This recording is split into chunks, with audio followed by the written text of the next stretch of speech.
Hello, good and wonderful people. You are welcome back to my channel. My name is Tessie.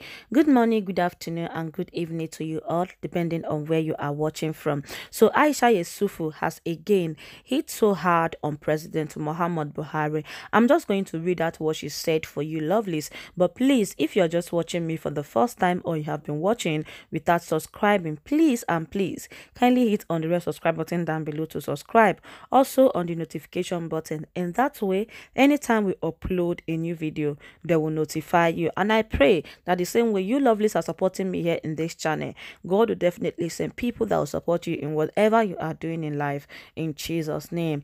Amen. And according to AISHA YESUFU, Nigerians are dying every day due to Major Muhammad Buhari's incompetence. 32 citizens reported to be killed by Boko Haram and 35 injured, and it is silent in Nigeria as if nothing happened.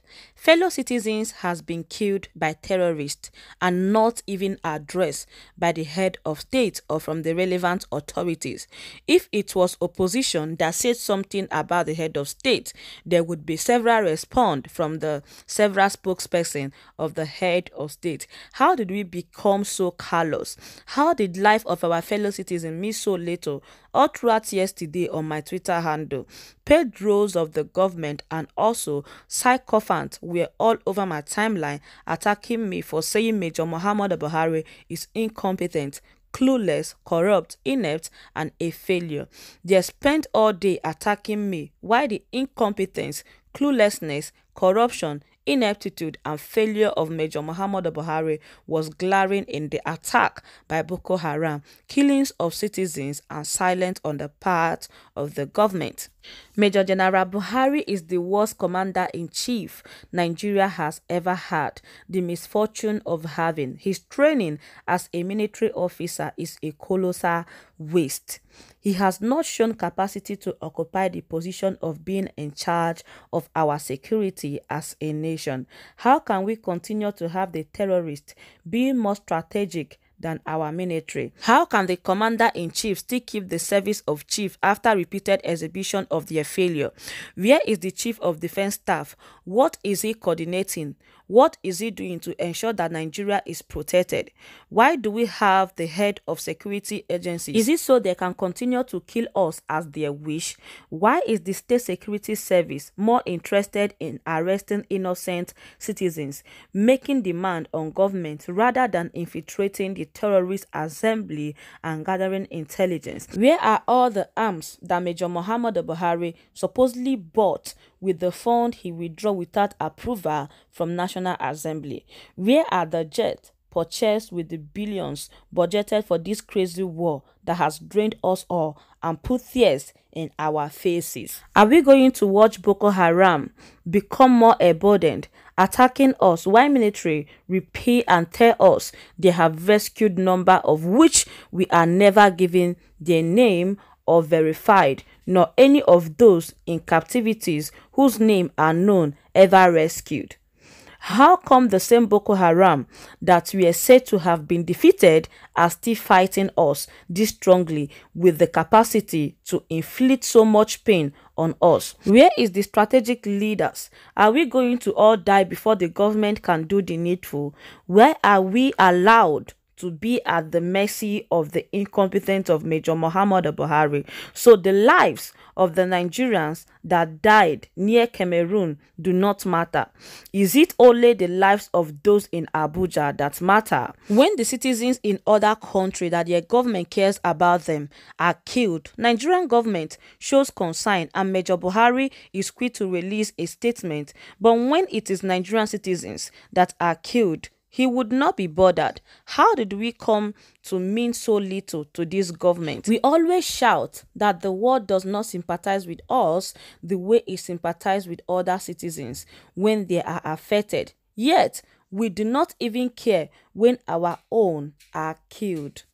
Where is the outrage from the northern people that were angry during the administration of the former president Goodluck Ebele Jonathan and accused him of deliberately killing their people. So, was it the fact that the killings were done under a southern president and not under a northern president that was the issue? What about the Islamic organization that cried out that their people were being killed? Where is the outcry now that a Muslim is in power? Does the fact that the president is a Muslim make it okay? The sycophant who gleefully shared pictures of attack during former President Goodluck Ebele Jonathan and called him all sorts of names are now silent. They now see it as helping Boko Haram when such pictures are shared and also when news is reported.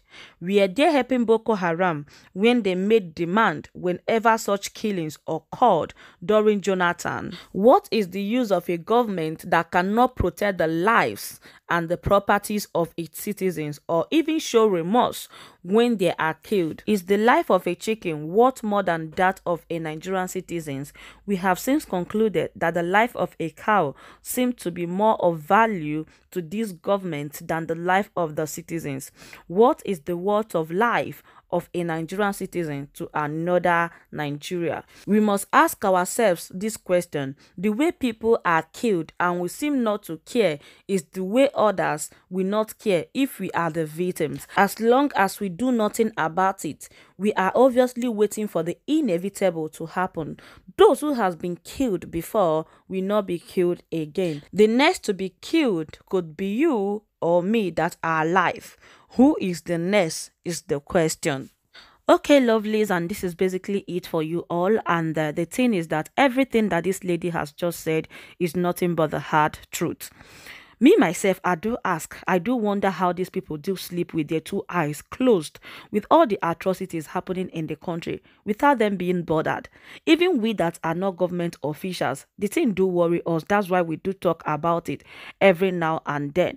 And these people come to talk of the people that we are appointed to lead, seeing all the citizens they are appointed to lead being killed like a chicken, like fowl, and they are not being bothered. And if you see where they sympathize with other country who their citizens are being attacked or being affected with one this thing or the other, if you see where they are sympathizing with them, you will begin to wonder, is this the same Nigerian leaders we have? The same way they sympathize with others, the same way they show concerns when it happens to other countries.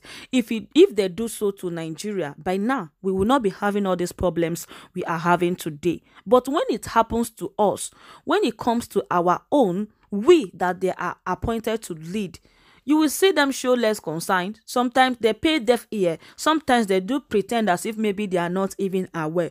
But mistakenly say anything against this government, you will see all the vultures coming out to devour. Even me now doing this video, once I publish this video now, you will see all of them on my comment section. But the same attention they are using to fight those people speaking against this government, if they channel it in making this country work, by now we would have been far. These people, they just channel all their attention into unnecessary things that will add no value to us, things that will contribute nothing to us, is what you see them being actively engaged in. I was surprised that before Cardi B said something the other day, presidency have replied. And there are other things to attend to. There are other things to respond to. Cardi B just said, say something of she becoming Nigerian citizens or so. Before I know, presidency just replied. I was like, is this for real? So this is where we have gotten to with this government that are so careless about its citizens, government that does not care about the survival of its citizens. And the thing is that now these people, they don't care about our welfare. They don't care about our well-being. They cannot even protect us. At the same time, we not allow us protect ourselves. Look at what is happening with the issue of Amotekun. These people, you cannot protect them. These people are being killed every day. These people are dying. The Fulanis are taking over their farm. The Fulanis are taking over their land. And this thing now has been going on for some time. It's not something that just started yesterday. The thing has been going on and the government are aware of it, but they refuse to do anything. Okay, now these people, they have decided, since the government cannot do anything about their condition, since the government cannot come for their aid, they decided to help themselves by setting up their own security agency. It now becomes a problem for this same government that cannot defend them. So me, I don't even know where these people are coming from, come to talk of where we are heading to. So you can see the thing is really getting worse by day. A lot of people now are now afraid of speaking because they don't want to get into trouble, because those who have spoken before are nowhere to be found. So many people are being detained illegally in the custody of the DSS, even as I'm talking to you right now, for practically doing nothing. Okay, most of them who are detained are not being charged, and this is where we are with this government. So how long are we going to continue like this? How long are we going to continue this suffering and smiling, and we pretend as if maybe nothing is happening? But between you and I, you know that all is not well. Even you coming to attack me for speaking, even you coming to attack me for speaking against this government, you know that all is not well, because it's only a person who is not in his or her right senses will not identify the problem with this particular government that we talk about every day. But anybody who can think, anybody who can really sit down to reason, we know, yes, that all is not well with this government. So my people, please, let's stop this suffering and smiling. Those who can speak should please do. Those who can protest should please do. And even if you cannot do anything, give your support to those who is doing something, because if it is good today, it's not just for me alone. Me talking today, I'm not even in Nigeria. So I'm talking for those who are in Nigeria. So even if it is good today now, it's not just for me and my family, it's for everybody. I can decide to say, okay, since I'm not in Nigeria, then Nigerian can go to hell, anything can happen. But no, I have families, I have siblings. So is you that is not even in Nigeria. You have family back there. So don't say that because you are not in Nigeria, it doesn't concern you. One day, you may want to go back to where you came from. If Nigeria is good, you will not bother to leave your country to another man's country in search of a greener pasture. No, you will remain in your own country and make things work for you. But because things are not good, you see everybody leaving. Those who left the country in search of a greener pasture, many of them died, some died in the sea, while some died in the desert, which me, I'm a living witness of. So this thing we are talking about is not just for one person alone, it is for everybody. And the earlier we understand this thing, the better for every one of us. You have to have this mentality that Nigeria is not just for some set of people. Nigeria is for everybody. Don't say because this one is a president's daughter, or because this one is a minister's daughter, he or she is better than you. No, they are human beings like you. You are supposed to enjoy what they are enjoying.